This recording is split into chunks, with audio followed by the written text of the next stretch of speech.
Hello students and welcome back to the video lecture series of software engineering. Today's topic is software design. I am your instructor Ms. Shruti Rawal. So let us start with today's outline.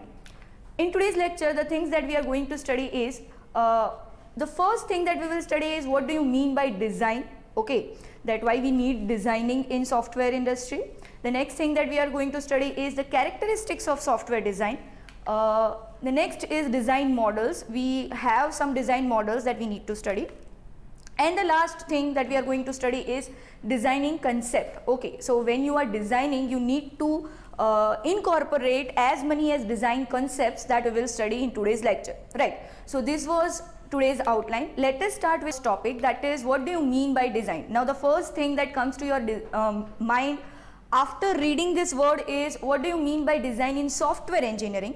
So the first thing is that software engineering designing is also taken from the reference of real life world. So here you can see you have a house in which you have a floor plan.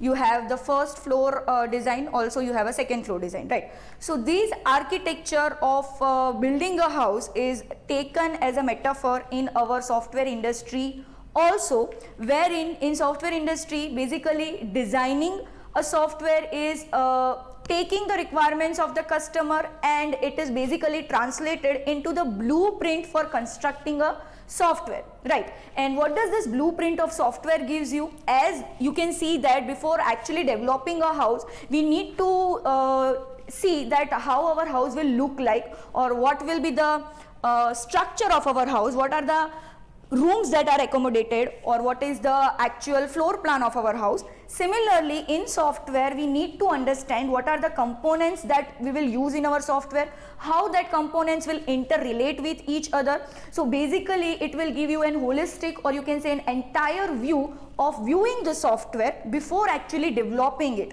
So design is very necessary, right? Now let us see what are some of the characteristics of software design. So the first characteristic of software design is correctness.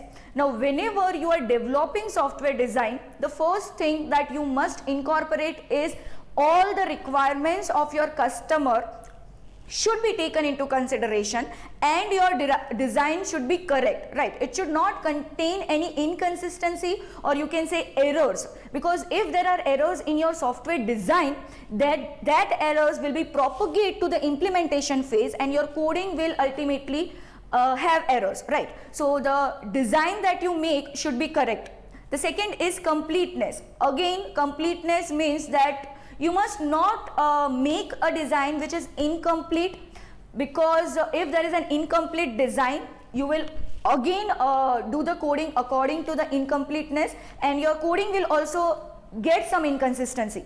So all the things that you have taken from the customer, that is all the requirements, should be analyzed, and you must make a design that is complete, and after completing the design phase you can go to the coding phase. The next is flexibility. Now what do you mean by flexibility? Flexible design, it means that we know that there are changes which are inevitable in a software, right?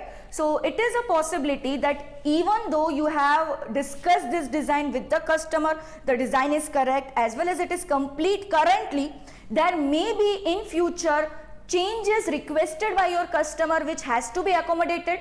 You must design your software in such a way that these changes can be easily accommodated. So it is very necessary that your design is flexible, right? So majority of the things you need to accommodate dynamically. Then you can say that flexibility is there in your design. If you do everything statically in the designing, then the changes may be hard to incorporate, right? The next characteristic of software is efficiency.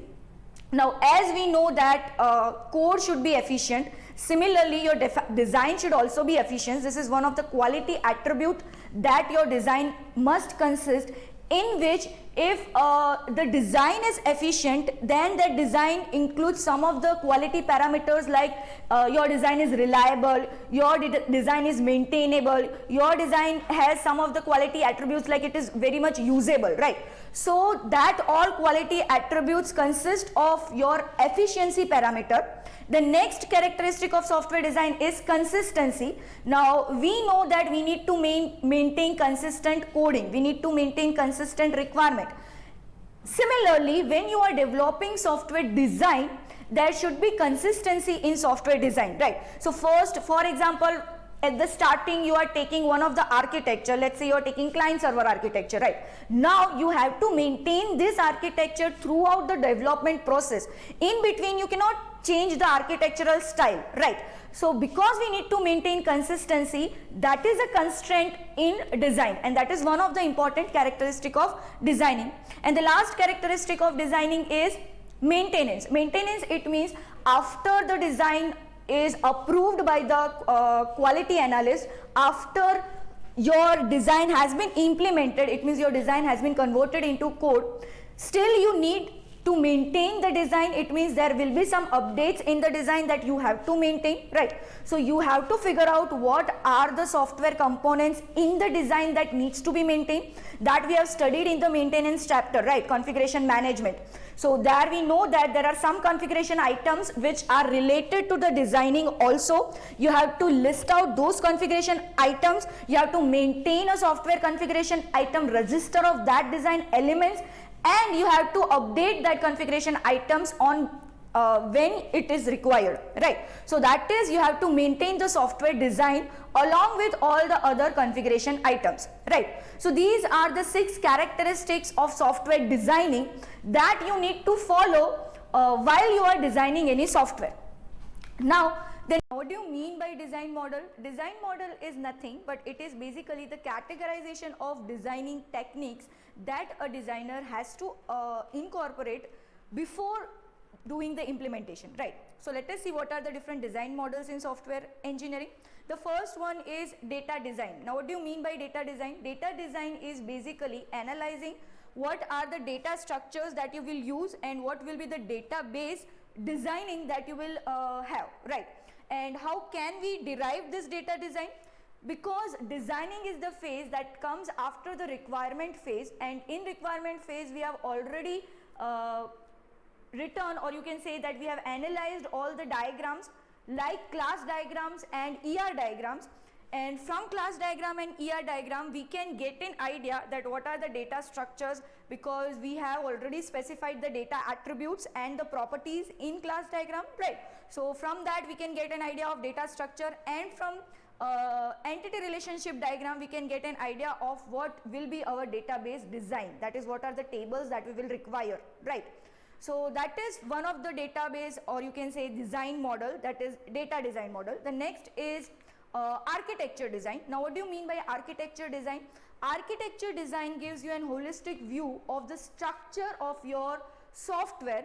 It means that all the components of your software design and the relationship between those components, that how are they interrelated, right? For example, whether you have a client server architecture, whether you have distributed database, right? These sort of relationship between the components defines your architecture design, right? The next is interface design. You can also say this as a user interface design. So basically user interface design is dealing with the human computer interaction, in which you as a user will get to see the look and feel of your software, right? So the look and feel of the software, the actual interface with which the user will interact, right? For example, if you have a website, you click the button, you enter some text in the text box. These all things to be decided in user interface design. And the next or the last type of designing is procedural designing, or you can also say it as component level design. So basically component level design or procedural designing deals with the description of the software components. In architectural design we have decided what are the components and what are the relationship between those components. But in architectural design we have an abstract view of those components. We are not going into the detail, whereas when you are having or dealing with the procedural design, you are taking one individual component and you are going into the detail that what that component will actually do. So here you are actually discovering all the algorithms of your software, right? So these all are the different design models that you have to create before starting the coding. Now the next topic is design concepts, right? So these are the concepts that you have to incorporate while designing, as many as possible, right? So let us see all of them. The first design concept is abstraction. Now you have already studied what do you mean by abstraction.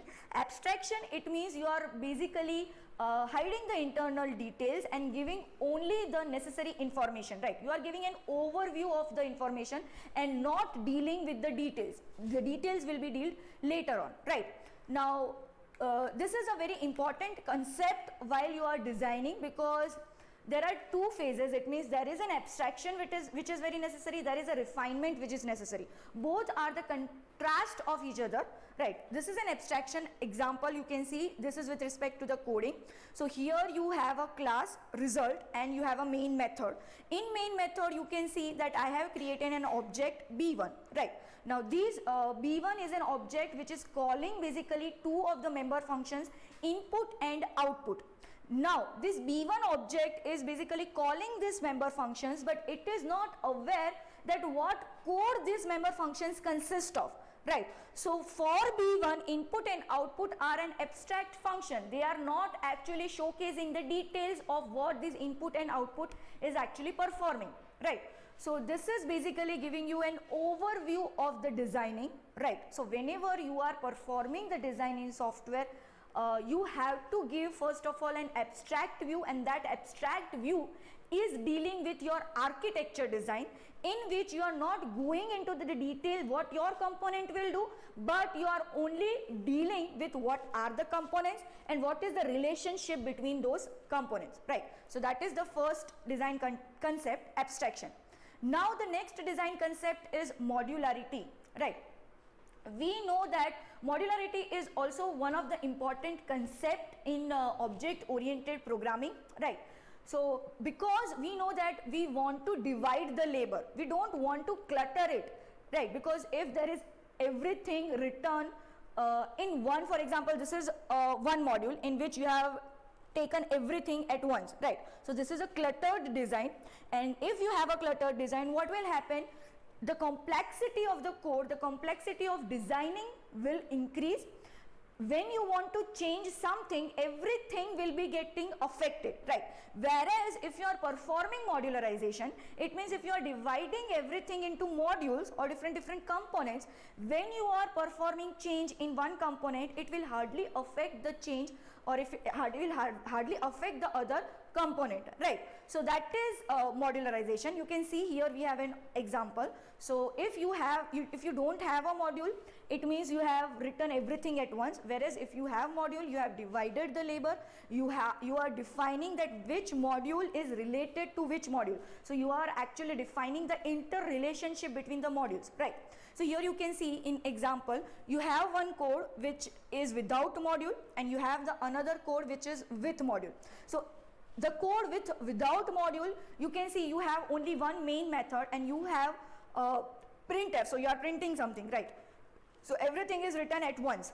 Now if you want to change this code from not accommodating the module, then you can see that this is a code in which I have a function print menu in which I am printing something, and in main method I am just calling this function, right? So the task of printing, I have given this task to some other function. So this is the function which is performing the task, I am just using this function over here, right? So this is how you can apply modularization in coding, as well as you can apply such concept in designing, wherein you will actually decide what are the different components and how will this component interact with each other, right?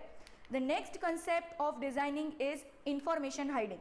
Now information hiding, it means that this is a concept which is dealing with again with only showcasing the things that are needed, right? So that is information hiding. Here you can see in the example that I have a class time, right? So in this class time you have one function that is display, right? Now you have this function display which is declared public. So basically this display function is to be accessed publicly, so I am declaring it as public, whereas I have a particular data member text, right? So you have declared a data member text which is private, because I don't want to access this, so I don't want this tick data member to be accessed by any other function, right? So this is declared as private. So basically the display member function prints the current time on screen, and this is a member function which is accessible to all, and therefore it is declared as public. Whereas contrast to this public member function, I have this member, that is ticks, which is declared private, therefore external users cannot access it, right? So this display may be using this ticks, but external users are unaware what happens in the ticks or what is the value of the ticks. Only the external users are concerned about what current time is, which the display function is showcasing, right? So basically we are hiding the information from external users. You are only giving the information which is required by the external users and hiding other all necessary details, unnecessary details, you can say, right? The next concept of designing is, you can say, functional independence. Now functional independence is related to modularity. It means that if you have a number of tasks, you can divide them, right? Because we want modularity in our designing. So again you have to apply this modularity in such a way that if, for example, if you are writing a function, that function should basically be cohesive, right? It should independently work. It should not be dependent on some other function. You have to try that it is not depending on some other function. So it should be as much as less coupled as possible, right? Because we don't want much interdependency between the modules.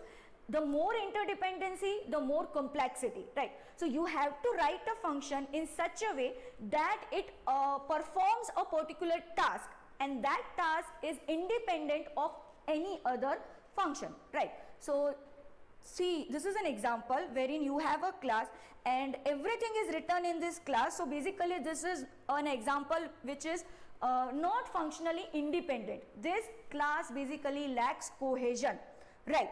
Now if I am converting this class, here you can see that the cash register as well as the coin concept, right?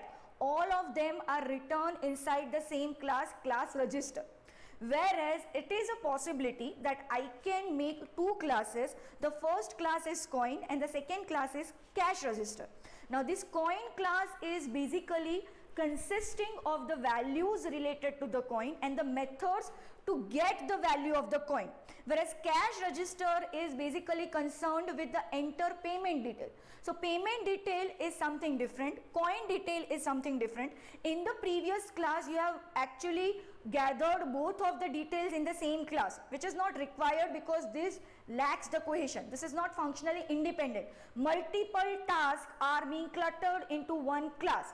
Instead of this, you can divide both of them into two different classes, which results into cohesive classes, or you can say cohesive concept, which is the basic concept of functional independence. The task which is performed by the coin is now written inside the coin. The task which is performed in the cash register is written inside the cash register. So these two were different concepts which are now separated, right? So these also means you are separating the concern. Okay. Also functional independence, it means that your modules should be as much as cohesive as possible. It means they should be independently working and not dependent on another module. And dependency means coupling. So you must have low coupling and high cohesion. That is, you must have low interdependency and and high independency, right? Now the next design concept is refinement. So refinement actually deals with the refinement of components that you have specified in the abstraction.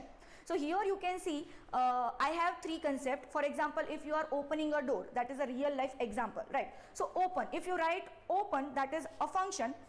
If I am writing open and I am hiding the details, this is the most abstract view as possible. The second thing, that is I am just declaring some of the details. So that is some of the refinement that I am doing, that for opening a door, what I will need? I will have to walk to the door, I will have to reach to the knob, I will have to open the door, walk through and close the door, right? So this is some of the details which I have refined, and this is the you can say last possible refinement in which I have written a whole loop, or you can say a whole algorithm of opening a door, right? So in refinement, what you are doing, you have already defined the components in the abstraction. You are just taking individual components and you are going into the details, that is, you are actually writing the algorithm or logic for that particular component. That is known as refinement. So it is equally important, abstraction as well as refinement, right? The next design concept after refinement is architecture. So now architecture, as I have already told you, it gives you a holistic view of your software. It is dealing with the architectural style that you will be using. It is dealing with the components that will be included in the architectural style. It is dealing with the relationship among the components that you will use in the architecture, right? So when you are designing, you have to discover or analyze what will be the architectural style that you will be choosing for your software development. The next design concept is pattern. Now pattern is basically something that is reusable, right? So you have to apply designing in such a way that if similar application comes to you in future, you have a pattern which you can reuse in future, right? So the whole designing concept should be such that it is reusable, and for that there are various design patterns, like you have a singleton pattern, you have abstract pattern, you have abstract refactory pattern. So these all are the different design patterns that are already available and predefined in software industry. You can use any of them according to the customer requirements you have analyzed, right? And after using this pattern, you can say that this is an abstract thing, or you can say this is an abstract component which can be used in later application, right? And the last concept of designing is refactoring. Now refactoring is basically dealing with the changes. Okay, so you know that there will be some changes that will come to you and you have to refactor the design. So you have to make your design such a way that you can accommodate the change. So refactoring design concept, it means you have to make your design in such a way that you are able to accommodate that change without affecting all the components. For example, I have a change in one component. It should be independent to that component and it should not affect all the components. It may affect one or two components, but it should hardly affect all the components. So that is the basic concept of refactoring. You have to design your whole architecture in such a way that changes can be accommodated easily and without any complexity, right? So these all are the design concepts that you have to take into consideration while you are designing your software, and this was all about today's lecture. Thank you.